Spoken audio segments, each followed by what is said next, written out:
Et nous sommes de retour au plateau pour la suite de cette émission. Nous abordons notre deuxième sujet. Nous parlons à présent de la Guinée. Référendum en septembre, législative et présidentielle en décembre 2025. L'annonce est faite ce 12 mai à l'Africa CEO Forum à Abidjan, en Côte d'Ivoire. Le Premier ministre guinéen invité à ce forum a pris la parole. Il s'est prononcé sur le développement en cours dans son pays, les projets en vue, mais surtout sur les aspects politiques. Ces élections tant attendues en fin d'année 2024, le général Doumbouya a promis que cette année 2025 sera une année électorale. On attendait les précisions sur les différentes élections qui auront lieu. Le Premier ministre vient de les donner en exclusivité. Le 21 septembre 2025, les Guinéens seront appelés aux urnes pour le référendum sur la nouvelle constitution dont la mouture a été présentée au président général Doumbouya. Et en décembre, ils iront aux urnes pour le compte des législatives et présidentielles qui sont censées mettre fin à la transition en cours depuis 2021. Nous en parlons avec nos invités. Je commence par vous, Daimou Bodi.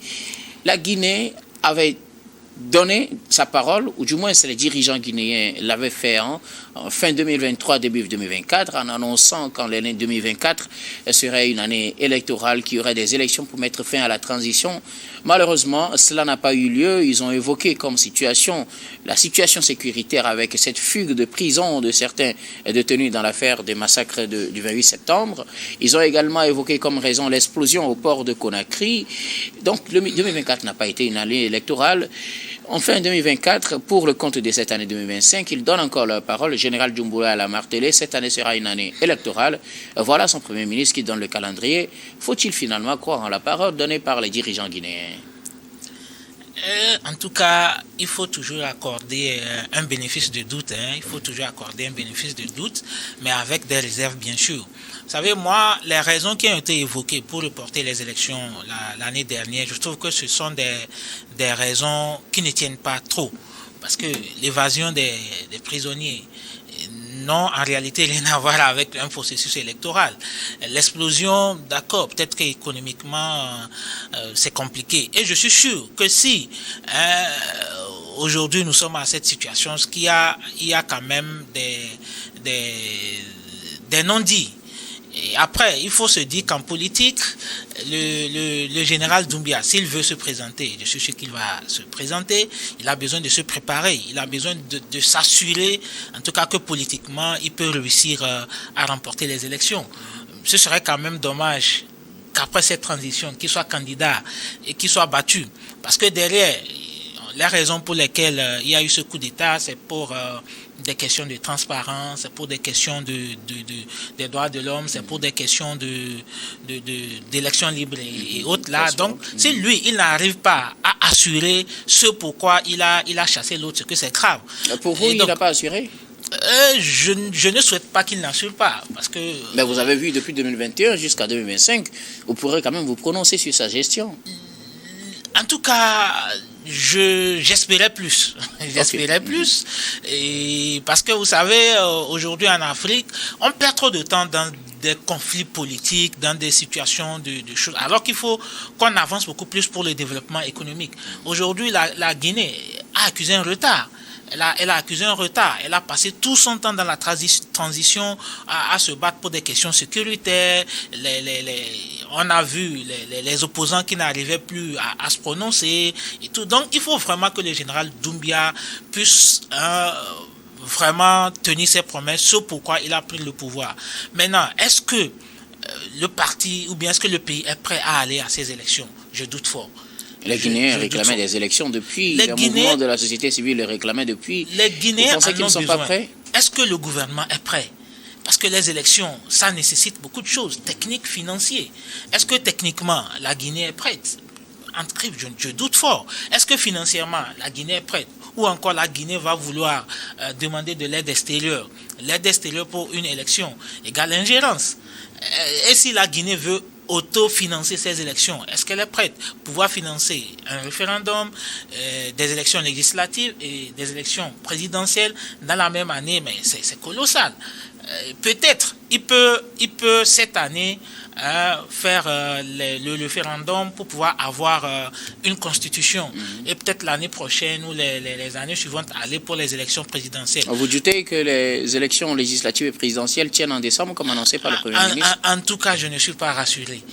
En tout cas, je ne suis pas rassuré. Merci beaucoup. Je reviendrai à vous tout à l'heure comme d'habitude. Beau Soleil Obekou, le Premier ministre guinéen Amadou Riba l'a annoncé. Les élections se tiendront cette année, septembre 2025, référendum constitutionnel. Les Guinéens seront appelés donc aux urnes pour se prononcer sur la nouvelle mouture de la Constitution proposée au général Doumbouya. Et en décembre, ils devront choisir leurs députés et leur président. Est-ce qu'il faut croire en la parole donnée, puisque ce n'est pas la première fois qu'ils annoncent des élections? Oui, c'est un chef du gouvernement guinéen qui a fait ces annonces, et aussi il a fait aussi au cours d'un discours du forum Africa CEO Forum. Voilà, hier seulement à Abidjan, et je crois que ça a aussi une portée. Donc en fait, moi on peut le croire, et que s'il n'avait pas programmé effectivement ces élections sur cette date-là, il ne pouvait pas déclarer ça comme il l'a fait. Mais bon, une chose est de déclarer que les élections auront lieu à une date donnée, à une période donnée, et une autre chose, c'est de pouvoir les tenir. Et aussi, nous savons qu'en Afrique, beaucoup de pays, les gens ont annoncé des élections, surtout les transitions, et après, ils les ont reportées. Oui, donc, je crois que pour les élections au niveau de la Guinée, ça peut se tenir, parce que déjà même le président Doumbouya lui-même, lors de ses vœux adressé au peuple à la nation, il avait déjà dit que l'année 2025 sera une année d'élection, une année électorale. Mais il avait dit la même chose aussi en 2023 pour le vœu de 2024. Une deuxième fois, je crois que cette fois-ci est la bonne. À dire qu'ils vont tenir parole. Mais bon, on n'a même pas encore choisi des dates. On a demandé, on a parlé, le Premier ministre a annoncé la 21 septembre pour le référendum. Maintenant, pour les législatives et les présidentielles, il n'y a pas de date. Il n'y a pas de date. Donc, le référendum, je crois que ça peut tenir. Des fois, quand c'est comme ça, le référendum, ça passe vite, ça peut se tenir. Et c'est au niveau des élections, surtout les législatives et l'élection présidentielle, surtout, il y a un problème. Donc, et ça peut se tenir comme on peut reporter ces élections-là. Bon, maintenant, ce qu'il faut retenir, c'est que les Guinéens ont besoin d'aller aux élections pour choisir démocratiquement les députés et le président de la République. On a annoncé une nouvelle constitution, donc les Guinéens doivent adopter une nouvelle constitution donc, par ces élections-là. Et aussi, il y a un recensement électoral. Et il faut avoir le fichier électoral à jour et qui n'est pas contesté. Vous savez qu'en dehors du parti présidentiel, il y a aussi l'opposition. Et l'opposition qui déjà a crié à une mauvaise organisation, justement, et avait annoncé la suspension du processus d'enrôlement pour le cadre du recensement, entre-temps. Et aussi, donc, l'opposition qui dénonce aussi la manière de conduire ce processus-là. Et aussi, en dehors de l'opposition, il y a aussi la société civile qui n'est pas du tout d'accord avec la manière dont les choses sont gérées.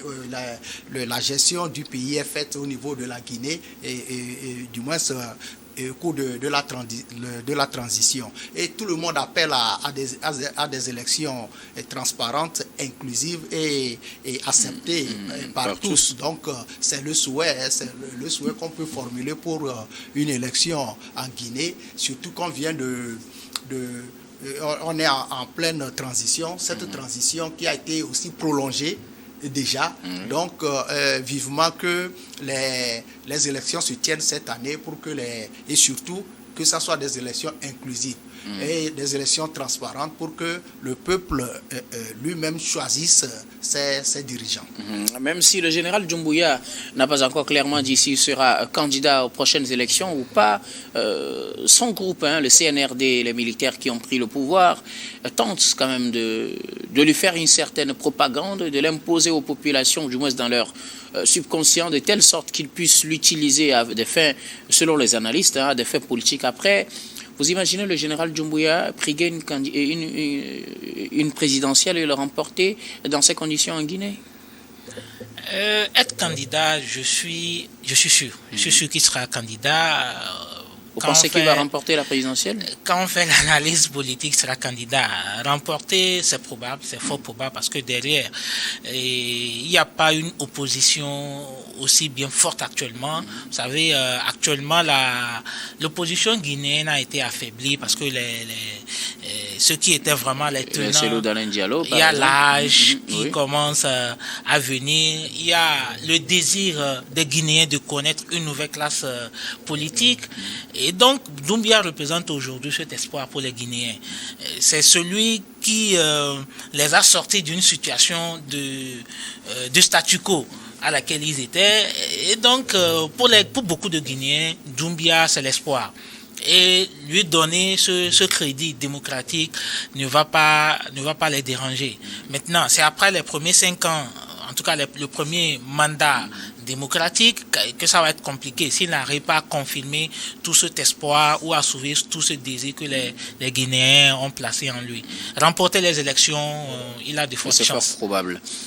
Bossole Yobekou, vous imaginez Doumbouya être candidat à cette élection présidentielle et la remporter? Oui, tout porte à croire qu'il sera candidat parce que au départ, il est vrai qu'au départ, il a déclaré qu'il ne serait pas candidat.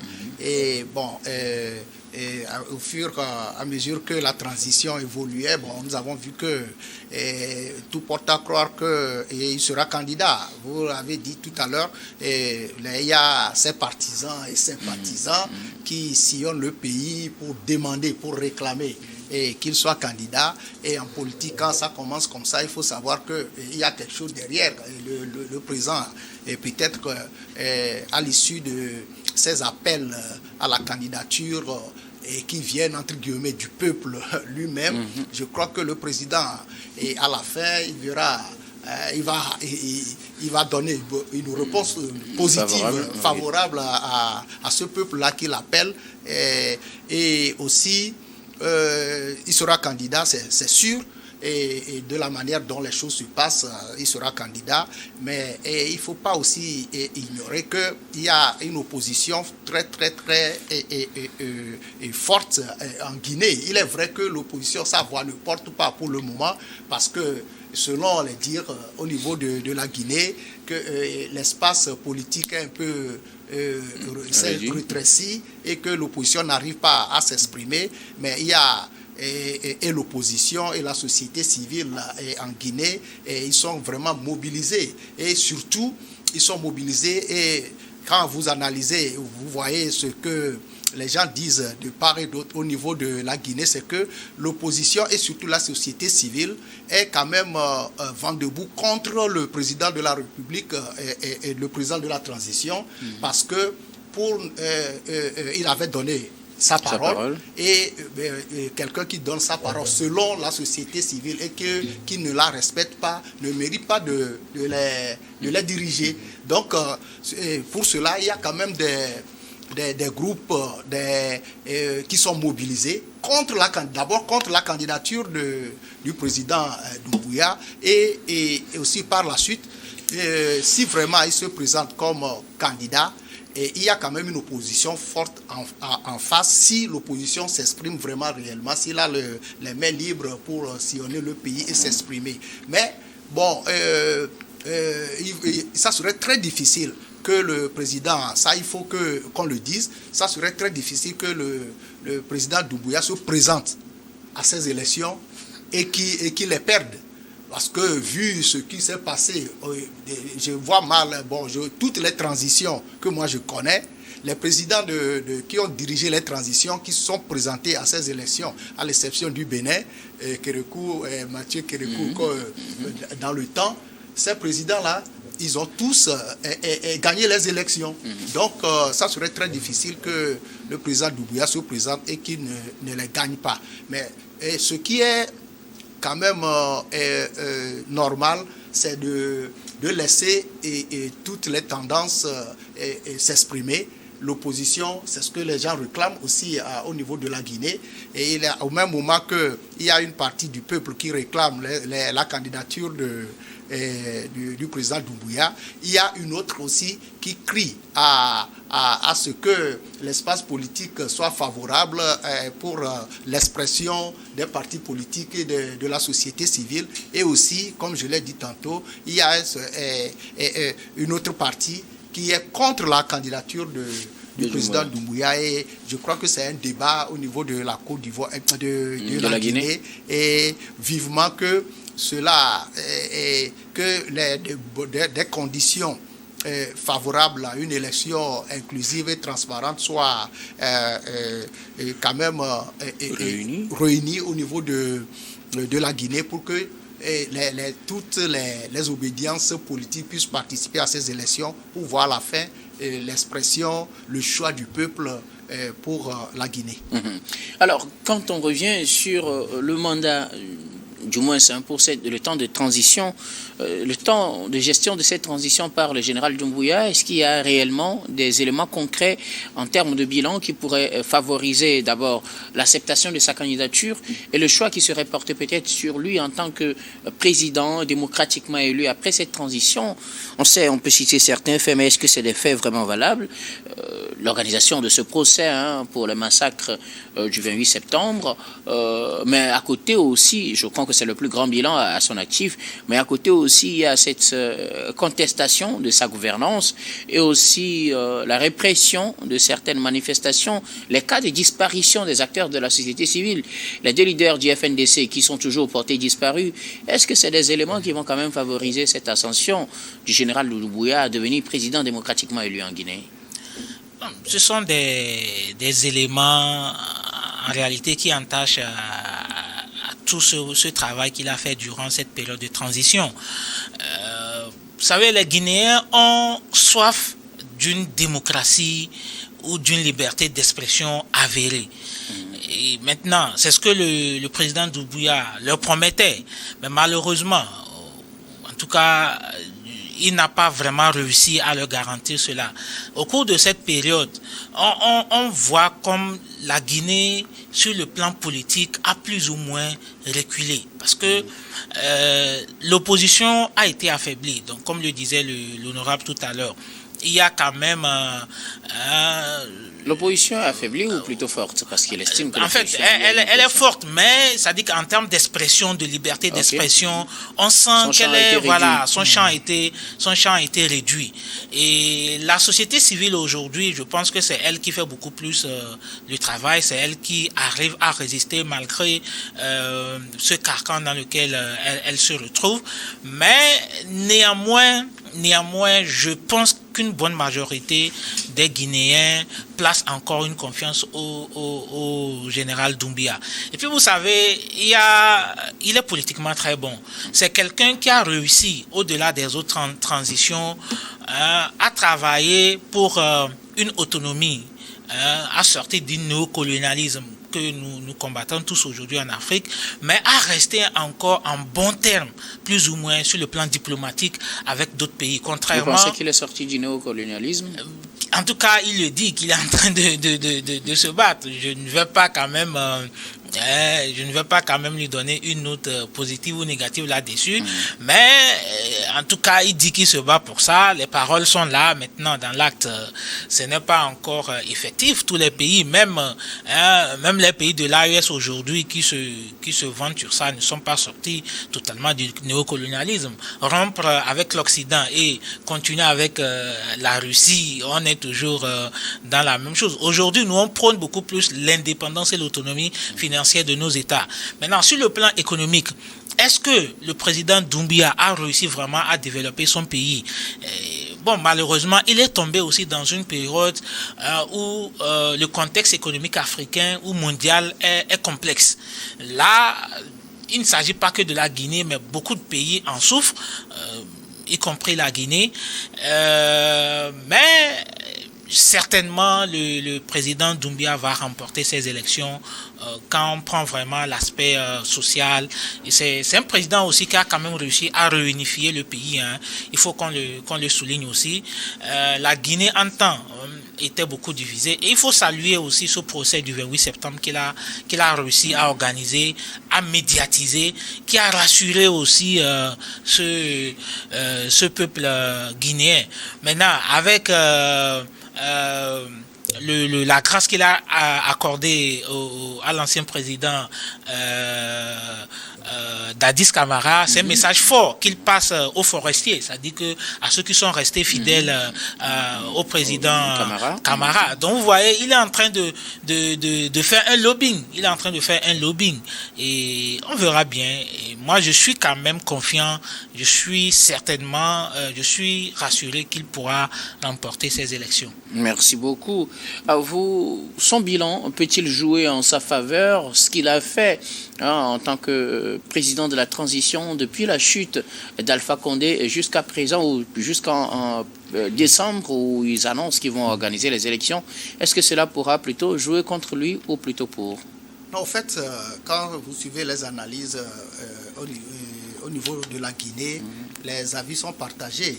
Et en termes de bilan, il y a certains qui parlent pour lui, qui estiment qu'il a fait beaucoup de choses qui vont dans le sens de l'évolution au niveau de la Guinée. Mais il y a aussi d'autres qui sont contre, qui le critiquent.